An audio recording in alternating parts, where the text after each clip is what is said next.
La revista El Doctor en Casa presenta su programa El Doctor en Casa TV.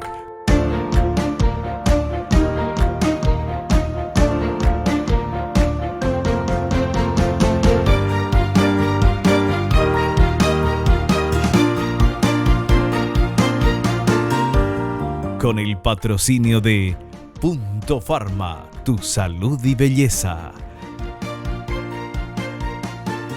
McDonald's, me encanta. Con el auspicio de AAS 125, con un comprimido al día, prevenís el infarto.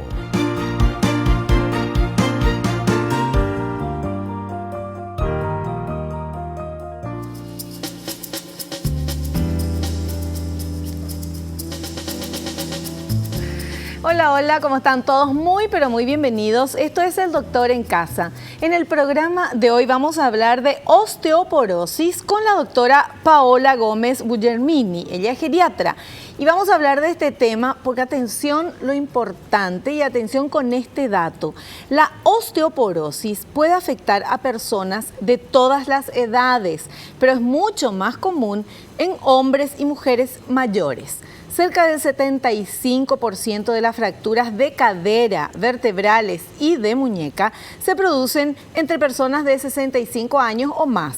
Las mujeres son más propensas debido a la acelerada pérdida de densidad ósea por la caída de los niveles de estrógeno.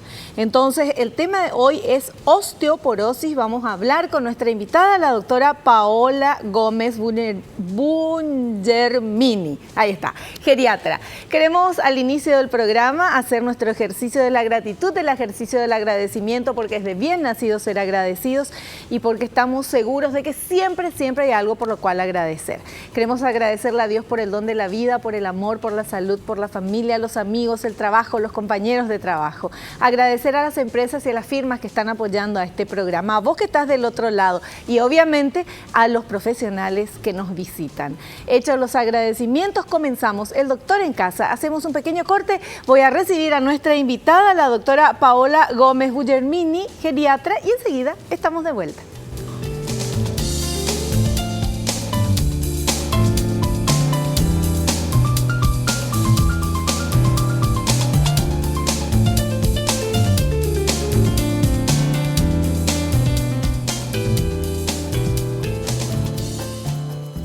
Ya estamos con nuestra invitada, ella es la doctora Paola Gómez Guglielmini, geriatra. ¿Qué tal, doctora? ¿Cómo estás? ¿Qué tal? ¿Cómo estás? Muy bien, yo encantada de estar en el programa. Gracias por la invitación. No, por favor, un placer que estés acá con nosotros. Primero, Guglielmini, ¿está bien ahí? Guglielmini. Ah, sí. Viste, ya me parecía. Guglielmini. Guglielmini. Pero bueno, eso... Paola Gómez, es más fácil. Es más fácil decir No, pero así, está bien, porque así aprendemos a pronunciar. Bueno, tengo acá el currículum de la doctora. Es extenso. Ella se recibió en la Universidad Nacional de Asunción como médico cirujano. También estuvo en Francia, donde participó como pasantía como estudiante de medicina en Francia. Después, que más médico residente de medicina interna en la tercera cátedra de clínica médica del Hospital de Clínica. Esto es larguísimo, ella me marcó algunas cositas nada más importantes. También el título de médico cirujano fue homologado al de licenciada en medicina por la Facultad de Medicina de la Universidad de Salamanca en el año 2006. También en el 2011 realizó una rotación en el Hospital Klinikum Nürnberg de la Universidad Friedrich Alexander en Alemania. En el 2011 tuvo el título de médico especialista en geriatría en España.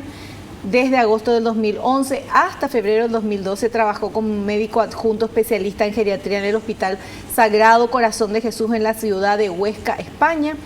Y a partir del año 2012, miembro de la Sociedad Paraguaya de Geriatría, certificada como geriatra por el Círculo Paraguayo de Médicos. Desde enero del 2013 se encuentra desempeñando una labor asistencial en el Hospital Geriátrico Gerardo Guglielmini del Instituto de Previsión Social. ¿Quién fue Gerardo Guglielmini? Fue tío abuelo de mi madre. somos italianos de ascendencia italiana, y fue el fundador del Instituto de Previsión Social, y en honor a él se puso el nombre al hospital geriátrico. ¿Y vos estás trabajando ahora ahí? Ahora mismo ya dejé el hospital porque abrí mi propio centro de día geriátrico, ¿verdad? Un modelo europeo de centros geriátricos, donde hacemos actividades diurnas con los adultos mayores. Entonces, por una cuestión de tiempo, no podía compatibilizar el tiempo en IPS, ¿verdad? En el geriátrico, y dejé por el momento ese trabajo. Pero estuve ahí 1 año y medio por lo menos, y realmente fue muy grato el trabajo de ahí. Sigo en contacto con los colegas, con el director de ahí, que es una persona excelente. Qué bueno. Y fue muy buena experiencia el trabajo ahí en el hospital geriátrico. Qué genial. Bueno, nosotros vamos a hablar de osteoporosis, pero me quedó, soy periodista, no puedo, ya escuché algo que me interesa. ¿Cómo es esto de tu clínica? ¿O cómo es? Sí, o sea, está reconocida por el Ministerio de Salud como una clínica especializada en geriatría. Pero lo que hacemos ahí los lunes, miércoles y viernes por la mañana es la realización de actividades variadas que incluyan todos los aspectos del adulto mayor, no solo el aspecto de salud propiamente dicha, que es la parte de controlar enfermedades médicas, sino también tener en cuenta los aspectos neurológicos, cognitivos, el aspecto social, la funcionalidad del adulto mayor, es decir, si puede ser autónomo o no. Nosotros intentamos mantener o aumentar la autonomía del adulto mayor a través de terapia ocupacional, de ejercicios, que se hacen ejercicios en conjunto, o fisioterapia individual. Y también tenemos un apartado, así como una media mañana, un momento social, en donde nos sentamos a desayunar todos juntos y compartimos experiencias y charlamos con ellos. Qué genial. Pero entonces esto es, los adultos mayores van a la mañana y a la mañana temprano y se retiran al mediodía. Sí, y ahí nosotros le invitamos y recomendamos que tanto los cuidadores como los familiares, si quieren, vayan. Hay lugar para ellos también están invitados a participar de todo lo que es el desayuno y las actividades que realizan los mayores, como para aprender lo que nosotros podamos enseñarles a ellos. Tenemos también una biblioteca dividida en 2 partes, en un área cultural o sociocultural, por decir así, y un área científica, ¿verdad? También recibimos como rotantes alumnos de terapia ocupacional de la Universidad del Hospital Bautista, y entonces lo que intentamos es incentivar el cuidado integral del adulto mayor, no solamente ver un aspecto que es el de tratamiento médico y que se quede todo ahí, ¿verdad? Sino que también integrarle a los cuidadores y a los familiares en los cuidados, y también si podemos informarles a ellos, ¿verdad? Estamos encantados en que ellos quieran aprender. Claro.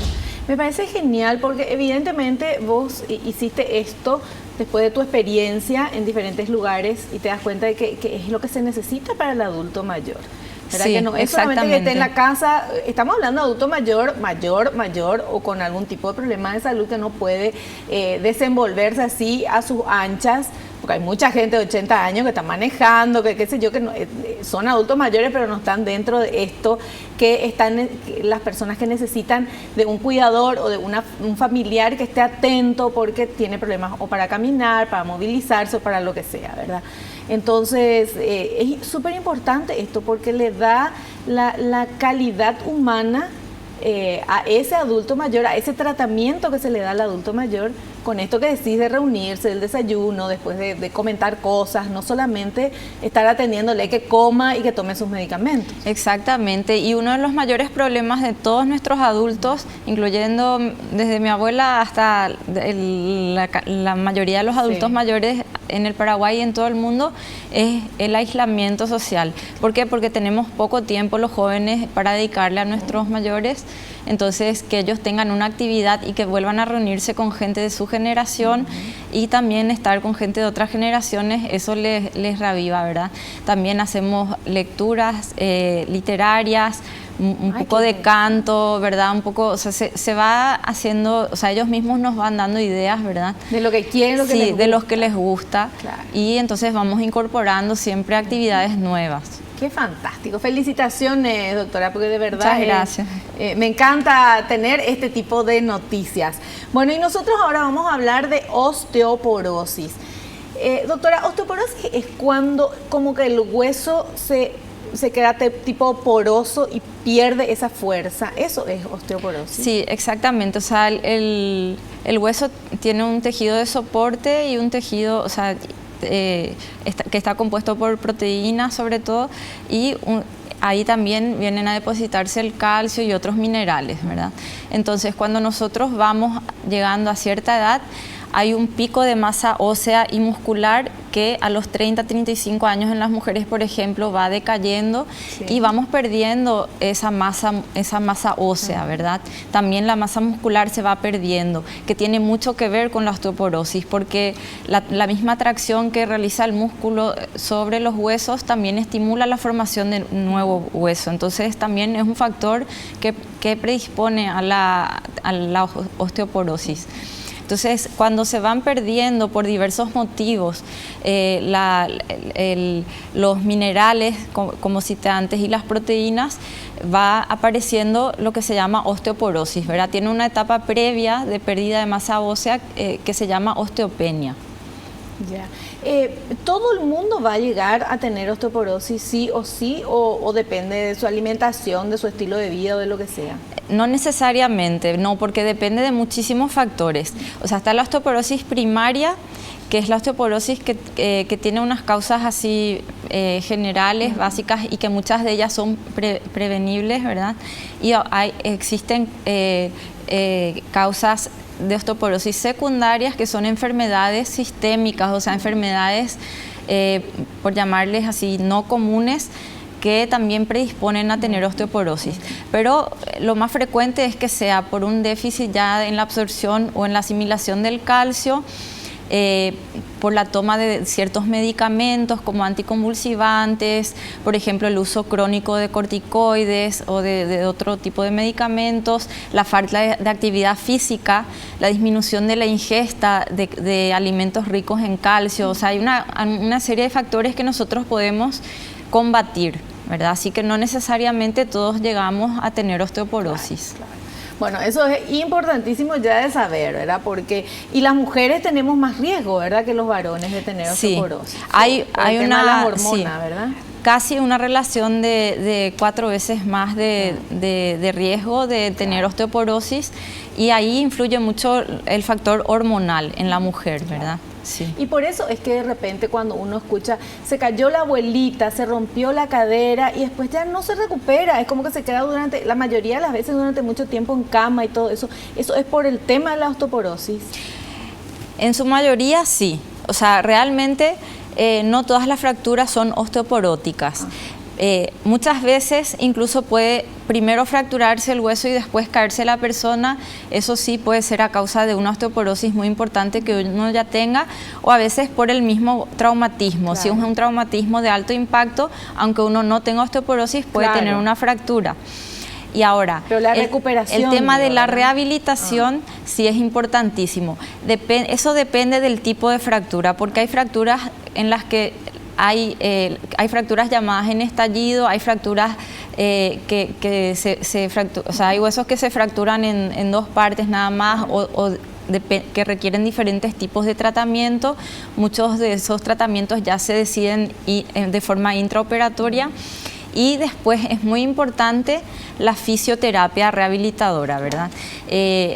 Y también ayudarle al paciente a que su rehabilitación, o sea, que tiene un alto impacto también emocional, ¿verdad? Sobre todo en personas que antes eran independientes y que por alguna caída se vuelven dependientes. O sea, ofrecerles un buen apoyo y en ese caso también buscar un fisioterapeuta que esté especializado en lo posible en fracturas, o sea, en pacientes postfracturados, y que también tengan una buena conexión con los mayores y que sepan estimularles, ¿verdad? No se puede garantizar que en todos los casos se puedan rehabilitar, pero en muchos de ellos sí. O sea, es decir, la recuperación depende de muchos factores, entre ellos una buena nutrición, un buen estado nutricional, y sobre todo la fisioterapia, pero no en todos los casos eso nos va a ayudar, o sea, va a depender mucho del tipo de fractura. Claro, por supuesto. No se puede generalizar en síntesis, ¿verdad? Pero el tema de la osteoporosis, que hoy vamos a hablar, que vamos a preguntarle a nuestra invitada, por qué aparece, qué pasa, hay maneras de evitar o no, qué pasa cuando una persona ya tiene osteoporosis, qué tiene que hacer, ¿verdad? Porque hay que tener más cuidado. Bueno, de todo eso vamos a hablar a la vuelta del corte con nuestra invitada.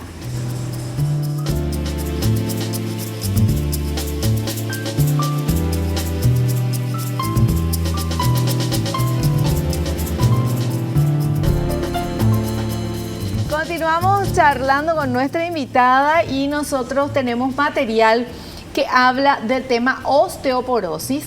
Vamos con ese primer material, señor director, por favor. Factores de riesgo de osteoporosis. Entre los factores de riesgo se incluyen el envejecimiento, sexo femenino, dieta pobre en calcio, antecedentes familiares de osteoporosis, tomar ciertos medicamentos, ser mujer de raza blanca o asiática, tener osteopenia, que significa pérdida de densidad ósea, inmovilización prolongada, exceso de tabaco y alcohol, algunas patologías como hipertiroidismo o el síndrome de Cushing. Bueno, ¿eso está correcto, doctora? Sí, realmente sí, que son algunos de los factores de riesgo, entre otros, sí. Es lo que más o menos habíamos hablado antes, sí, ¿verdad? Lo que habíamos citado. Bueno, estos son los factores de riesgo. ¿Qué es lo que uno tiene que hacer? Porque ya el tema de ser mujer de raza blanca o asiática o lo que sea, y la edad que tenemos que seguir viviendo, ¿verdad? Más vale. Pero, o sea, no significa que toda la gente mayor va a tener osteoporosis. ¿Qué tenemos que hacer para proteger a nuestros huesos y que estén fuertes? Bueno, primero mantenernos activos físicamente es una de las principales cosas que podemos hacer por nuestra salud, no solo por los huesos, sino por el área cardiovascular también, que es una de las enfermedades más prevalentes en nuestro medio. Y también lo que hablamos antes de la alimentación, una alimentación rica en lácteos, en calcio. Hoy en día tenemos muchas opciones para aquellas personas que tienen intolerancia a la lactosa, eso está muy en boga ahora, lo de tomar productos alternativos, ¿verdad? Sí. O suplementos de calcio, ¿verdad? Bueno, ahora a la hora de ya hablar de tratamiento y de suplementos de calcio, eso sí tendría que estar asesorado por un profesional. Claro. Y hacer una evaluación previa, tanto laboratorial como si se sospecha que uno pueda tener ya una osteoporosis por antecedentes familiares o por haber tenido fracturas típicas de la osteoporosis, hacer un estudio llamado densitometría ósea. Ya. Doctora, hay gente que va y que compra, por ejemplo, calcio, suplementos que tienen calcio o calcio, no sé, hay miles en el mercado, ¿verdad? Y ya dicen, bueno, esto es para prevenir y toman. ¿Eso es aconsejable tomar así? ¿No puede hacer daño si suponiendo que uno no necesite o a lo mejor uno no sabe qué cantidad tiene que tomar? ¿Cómo es ese tema? Sobre todo si uno no acostumbra a tener un médico de cabecera y hacerse controles periódicos, laboratoriales, como dije antes, nosotros no podemos saber si somos portadores de algunas patologías o enfermedades. Entonces es conveniente primero hacerse un chequeo y después, ya según la recomendación del médico tratante, ver si necesitamos o no la ingesta de ciertos tipos de micronutrientes, entre ellos el calcio, ¿verdad? Como una cantidad de productos que hoy se ofrecen en el mercado que son de venta libre. Por eso le pregunto, o sea, siempre es mejor nomás preguntar al médico y que te diga si necesitas, no necesitas, vamos a hacer este análisis, no comprar y tomar, porque muchas veces justamente buscando la salud y el bienestar, podemos estar haciéndonos daño con algo que sí le puede hacer bien a alguien que necesita, pero si no necesitamos o tomamos en demasía, muchas veces el cuerpo no elimina, ¿verdad? Todo. Claro, hay muchas sustancias, incluyendo vitaminas, que son acumulables, ¿verdad? Las que son liposolubles, por ejemplo, y pueden producir un daño. Y también, incluso hablando ya específicamente del calcio, podemos ser, como te dije, portadores de enfermedades como hiperparatiroidismo, que ya de por sí producen un acúmulo de calcio en el organismo, o hay ciertas enfermedades neoplásicas que también hacen que el calcio esté elevado en sangre. Entonces, a lo mejor nosotros no necesitamos calcio, sino que necesitamos un diagnóstico previo, ¿verdad? Claro. Eso es lo ideal.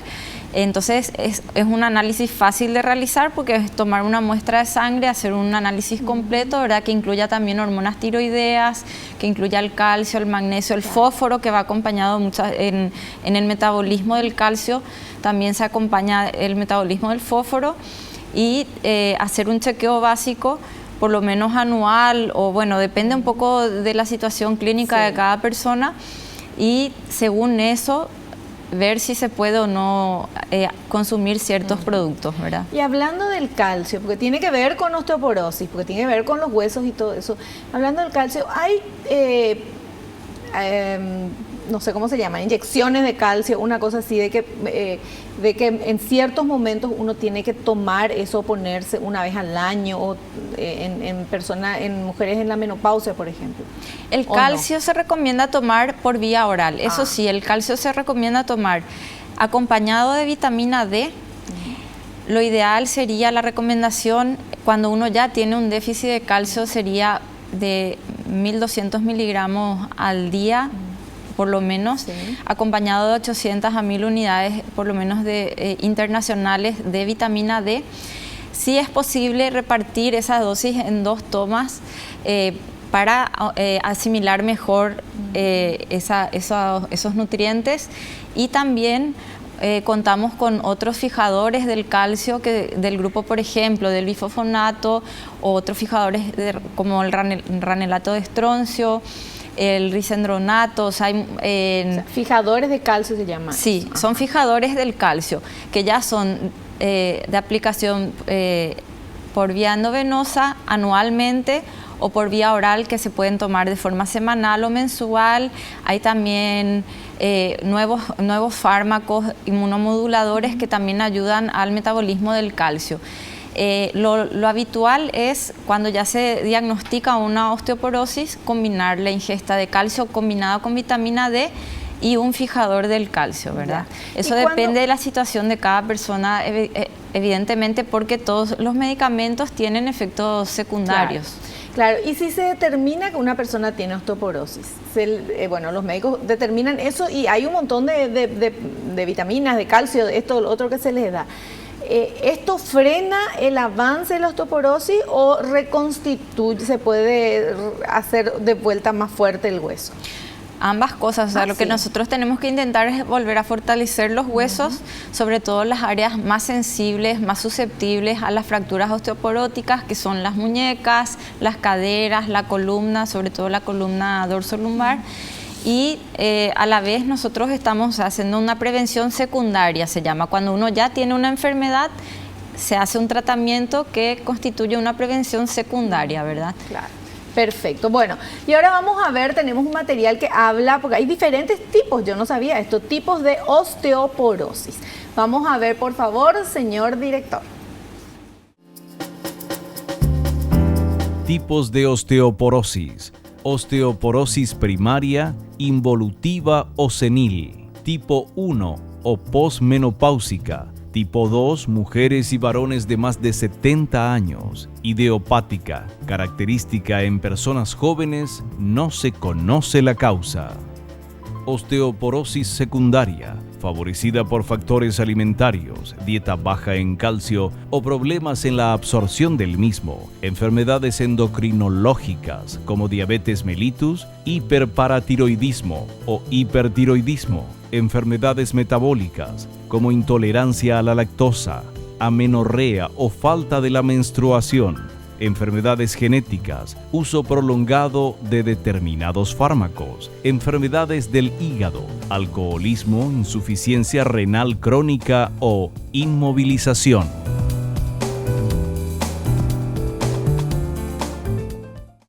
¿Está correcto eso, doctora? Sí, correcto. Sobre todo la segunda parte, enfatizar que es lo que ya hablamos antes, ¿verdad? Porque ahí se habla mucho, o sea, lo que es el envejecimiento va muchas veces asociado a la inmovilidad, ¿verdad? Ya. O a la disminución por lo menos de la inmovilidad o a la inmovilidad total. Después lo de los fármacos, por ejemplo, los pacientes hipertensos toman muchos antihipertensivos combinados con diuréticos. Hay diuréticos que no parecen ser tan dañinos, pero al final sí pueden producir una pérdida de calcio o un exceso de calcio, ¿verdad? O sea, influyen en su metabolismo. Lo de los corticoides, ¿verdad? Por eso también ahí se habla de enfermedad de Cushing, la enfermedad celíaca, hablando de enfermedades intestinales. Hay muchas enfermedades que pueden producir déficit de calcio, ¿verdad? Entonces en esas personas se recomienda un screening, o sea, una búsqueda, un despistaje periódico de una osteoporosis, aunque sean personas jóvenes, ¿verdad? O relativamente jóvenes, ¿verdad? Perfecto. Bueno, nosotros tenemos que hacer un pequeño corte. A la vuelta vamos a seguir hablando de este tema. Tenemos preguntas de la gente también. Mucho todavía queda aquí en El Doctor en Casa. Volvemos ya.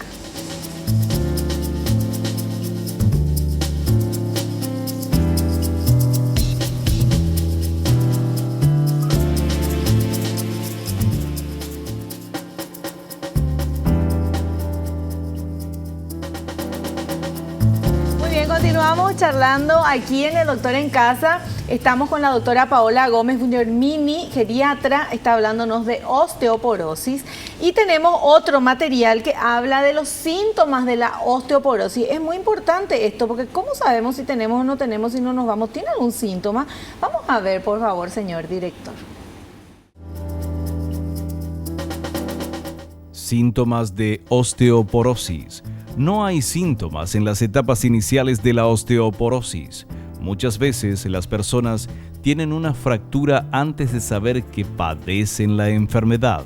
El dolor en casi cualquier lugar de la columna vertebral puede ser causado por fracturas de los huesos de las vértebras. Esto se denomina aplastamiento vertebral. A menudo ocurren sin una lesión. El dolor se produce de repente o lentamente con el paso del tiempo. Se puede desarrollar una postura encorvada o cifosis. Bueno, ¿está correcto eso, doctora? Sí, exactamente. De hecho, muchas veces nosotros en radiografías del tórax vemos de forma casual que los huesos están muy transparentes y lo que expresaste exactamente como aplastamientos vertebrales, ¿verdad? Son pérdida de altura de las vértebras, incluso fracturas que pasan desapercibidas por las personas y que van haciendo que una persona vaya disminuyendo en altura con los años, ¿verdad? Qué increíble. Y eso es muy correcto, exactamente.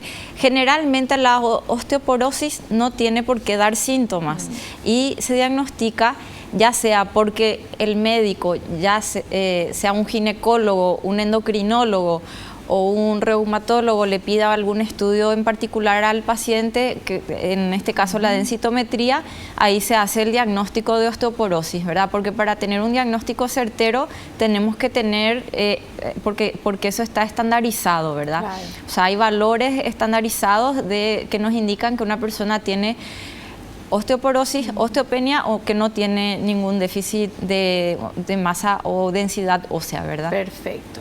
Bueno, y tenemos este otro material que habla del diagnóstico. Vamos a ver, señor director, por favor. Diagnóstico de la osteoporosis. A menudo la osteoporosis cursa de forma asintomática hasta que se produce una fractura, por lo que para llegar a su diagnóstico hay que sospecharla en personas con varios factores de riesgo. historia clínica y exploración física. Debe obtenerse información detallada acerca de la aparición de dolor en la columna dorsal o lumbar, cambio en la intensidad o características. En cuanto a la exploración física, la disminución de la talla o aparición de cifosis son signos tardíos. Radiografía antero, posterior y lateral de columna dorsal y lumbar.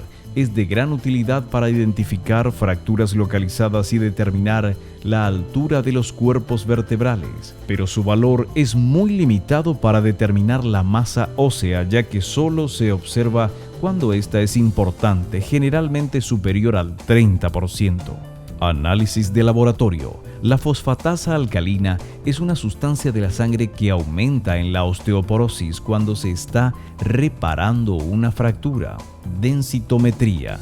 Es una exploración que utiliza dosis bajas de rayos X para determinar la masa ósea.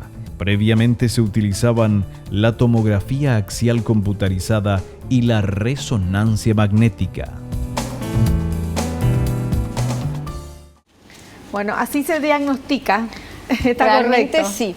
O sea, la fosfatasa alcalina es un producto ya de degradación de la resorción ósea. Es decir, nosotros tenemos dos tipos de células que principalmente, ¿verdad?, que son los osteoblastos, que son las células que producen que producen o aumentan la masa ósea, y los osteoclastos, que son los que producen una resorción, o sea, que van carcomiendo el hueso, así en palabras simples, ¿verdad? Sí. Entonces ahí hay una desregulación, ¿verdad? Nos ganan los osteoclastos, o sea, se va reabsorbiendo más hueso y se libera a la sangre la fosfatasa alcalina, ¿verdad? Que es una hormona que es un parámetro un poco inespecífico a la hora de hacer un análisis de sangre, porque también se puede elevar, o sea, si es la fosfatasa alcalina ósea, tiene que ser específicamente ósea, porque la fosfatasa alcalina normal también se eleva, por ejemplo, en procesos hepáticos, obstructivos o de otras causas. Bueno, ¿verdad? Ya los médicos son los que nosotros nos hacemos el análisis. Sí, yo te digo porque como esto sale al público, ¿verdad? En general,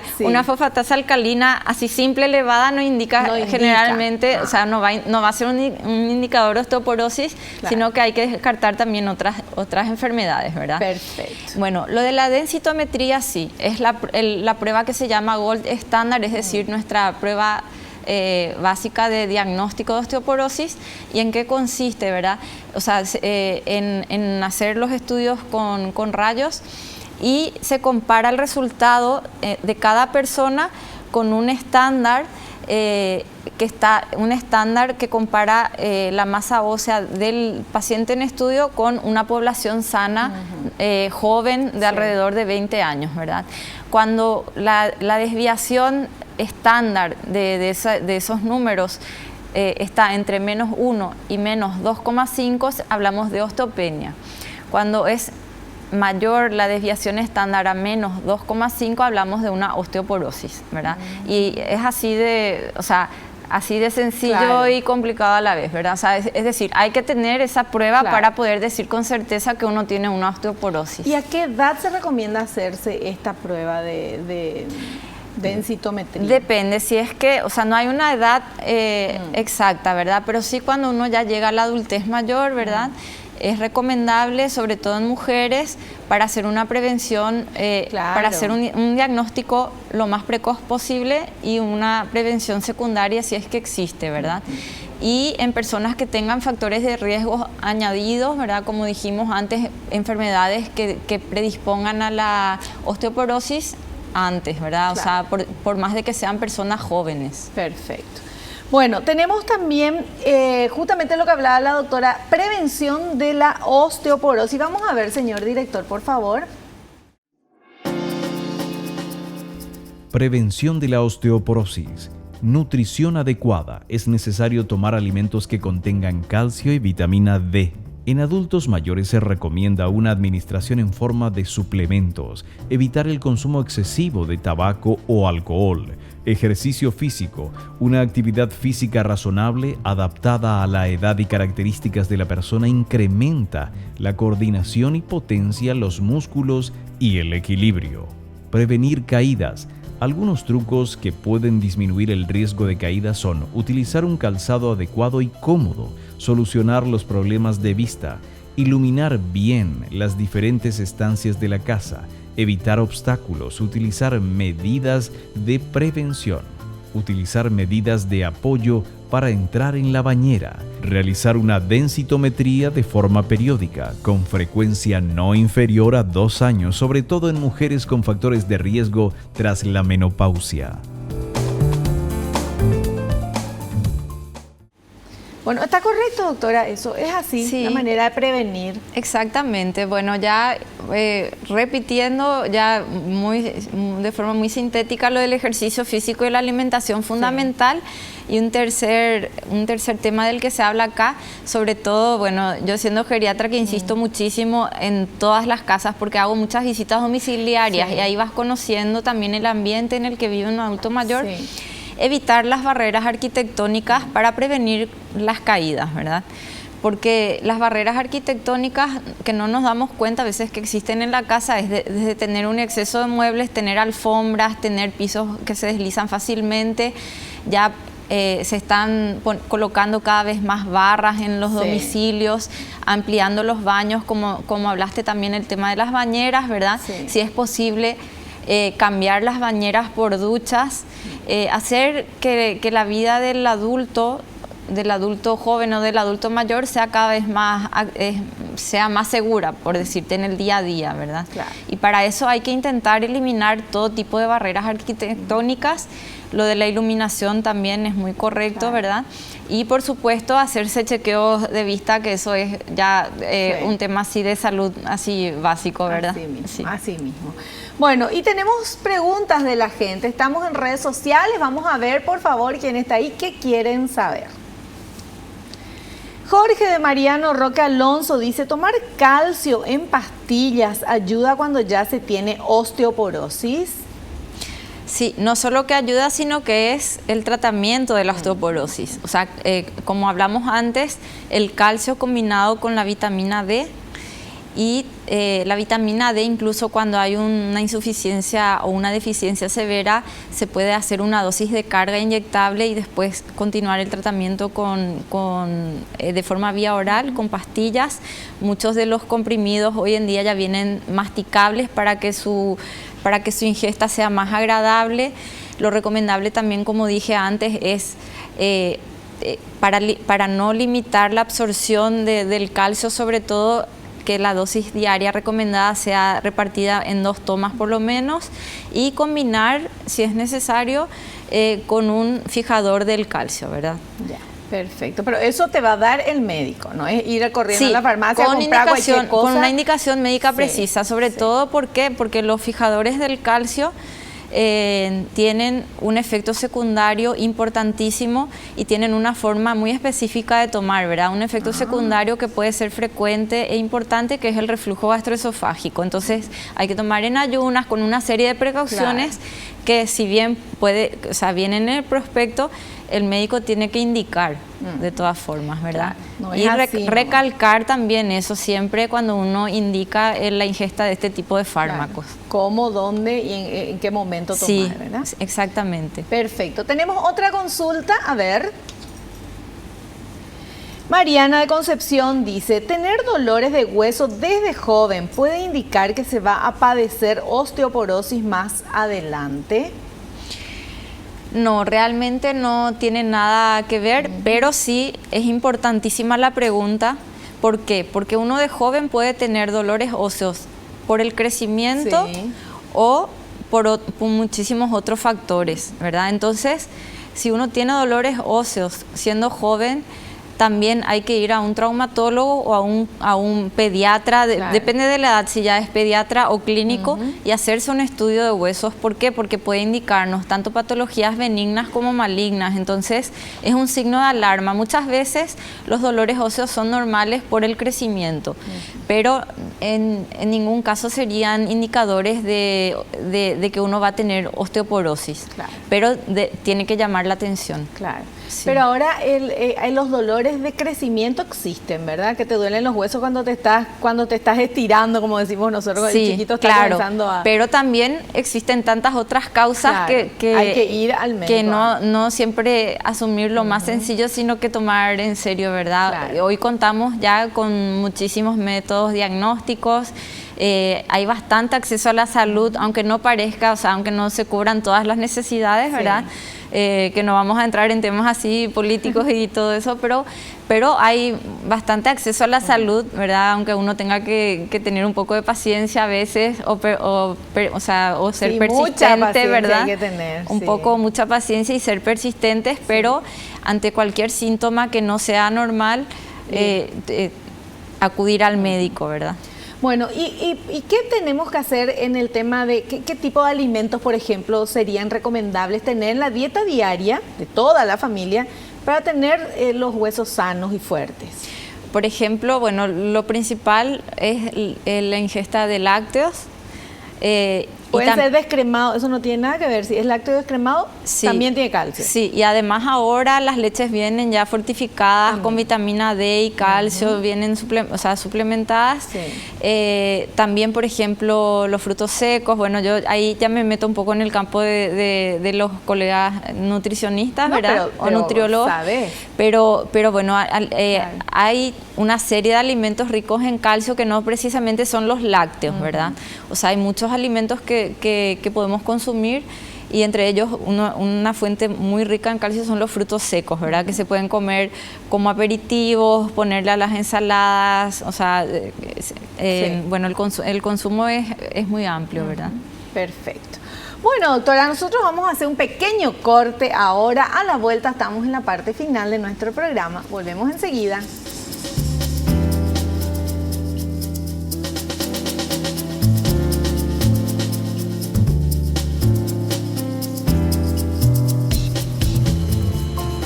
Estamos en la parte final de nuestro programa hablando de osteoporosis con la doctora Paola Gómez Guglielmini. Ella es geriatra. Y doctora, le queremos agradecer la presencia en nuestro programa, y en estos minutitos que tenemos todavía, si puede dar un resumen o por lo menos hablarle a la gente que está viendo el programa qué es lo más importante sobre todo lo que estuvimos hablando de osteoporosis. Bueno, yo te agradezco la invitación, como te dije antes, ¿verdad? Porque siempre poder hablar de salud y llegar a la gente, ¿verdad? Sobre todo en medios masivos como es la televisión, es muy importante. En resumen, tenemos que cuidarnos desde jóvenes, hacer actividad física, tener en cuenta que la nutrición forma parte de la vida diaria y que es la medicación más importante a veces que podemos estar recibiendo o que podemos suministrarle a nuestro organismo. Tener en cuenta que ante la aparición de ciertos síntomas o sin tener síntomas es recomendable acudir al médico, tener un médico de cabecera en el que podamos confiar, con el que podamos contar, un médico que sea accesible y seguir todos los consejos que fuimos dando durante el programa, ¿verdad? Siempre bajo supervisión médica y sobre todo algo que hay que enfatizar mucho es evitar la automedicación. Ahí está. Esa es la clave de todo. Doctora, muchísimas gracias por la presencia y la esperamos en un próximo programa. Gracias a ustedes. Nosotros nos despedimos hasta el próximo programa, si Dios así lo permite. Espero que te haya gustado, que hayas aprendido como lo hicimos todos aquí. No te olvides lo que te digo siempre, porque es cierto, naciste para ser feliz, no te conformes con menos. Chao, que pases bien.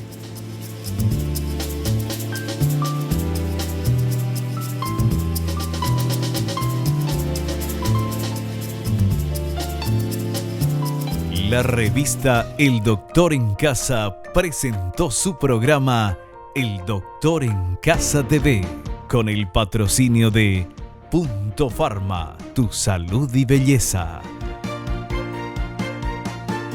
McDonald's, me encanta. Con el auspicio de AAS 125, con un comprimido al día prevenís el infarto.